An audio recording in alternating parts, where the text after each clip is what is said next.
The Office is a show on Netflix based on the filming of a documentary of an imaginary mid-sized paper company called Dunder Mifflin in Scranton, Pennsylvania.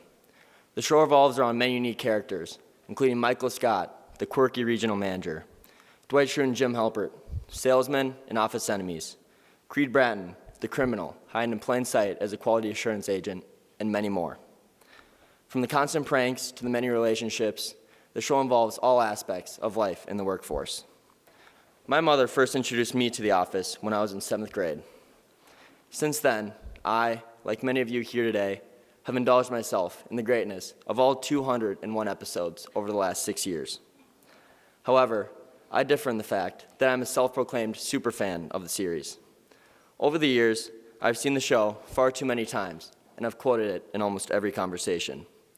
After realizing the amount of time I've spent watching The Office, I decided to do some deeper analysis into how it applies to my life and what lessons I could take away from the great writing and witty humor. During the finale, Pam Beasley says that there's a lot of beauty in ordinary things. Isn't that kind of the point? In this way, St. Thomas Academy is very similar to Dunder Mifflin. Besides the uniforms and the all-male aspect, St. Thomas appears from the outside to be a pretty ordinary place. However, it's only when you spend time and learn more about this place that you discover this beauty that is within. The beauty of St. Thomas is not always where one would expect. A large part of this is all the unique opportunities cadets are presented with when they enter these doors. Whether it be the party planning committee, the Finer Things Club, or something else, all coworkers in the office are involved in some club or committee. In the same way, we at St. Thomas Academy must find a way to become involved in our community, because it's only through diversifying our skills that we become complete. Every student is different in what they enjoy and what they like to accomplish. At school, there are numerous clubs that expand the limits of our imagination and help guide us towards a successful future.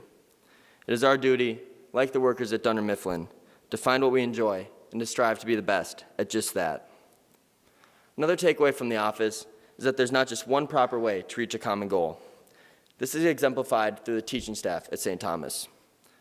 Jim Halpert says that if you're a family stuck on the lifeboat in the middle of the ocean, one parent might want to just keep rowing. But if the other parent wants to play a game, it's not because they're crazy. It's because they're doing it for the kids. Many teachers here are like David Wallace. They're patient and well-mannered, always doing whatever they can to help us cadets learn. They get the job done on time and are very effective in boosting the success of everyone they teach.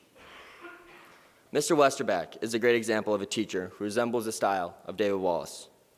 He's efficient during his lectures and allows his students time to study the material and ask questions during class. He's patient with all cadets and is very flexible around scheduling conflicts. His teaching style yields results and breeds success in the world of math. On the other hand, some teachers here are more like Michael Scott. They run a fun classroom, where it's more about the experience than it is about the learning. One place where I've experienced this is in my flex period with Mr. Luderman. Mr. Luderman has a relaxed style that allows his students time to calm down in the middle of the day or catch up on any work we may be behind on. From our Donut Fridays to basketball shoot-arounds, we're always able to wind down and create memories that will travel far beyond these walls. A place cannot run without both a David Wallace and a Michael Scott. A balance between the two allows for a full development of each student and creates new experiences in the day-to-day life at St. Thomas Academy. From weekly meetups at Poor Richards to the annual volleyball tournaments, the office upholds the importance of tradition in one's life. Every year, the Scranton branch sought out to beat corporate in the annual volleyball tournament. The teams were not in great standing with each other, and the Scranton branch used this annual event to attempt to achieve their goal of showing corporate who they really were. Tradition creates this pattern and helps people to set goals for where they hope to be later on in life. It's in the same way that St. Thomas Academy is deeply rooted in tradition. From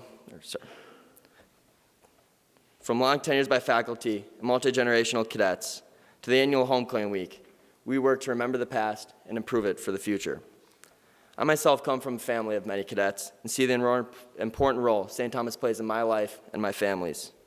In this way, St. Thomas is what you make of it. From the different activities to even just who you say hello to in the hallways, you can choose how you want to pave your own path here. Many students come to St. Thomas in order to obtain a good education, similar to how the workers at Dunder Mifflin applied for jobs there for the sole purpose of receiving a salary.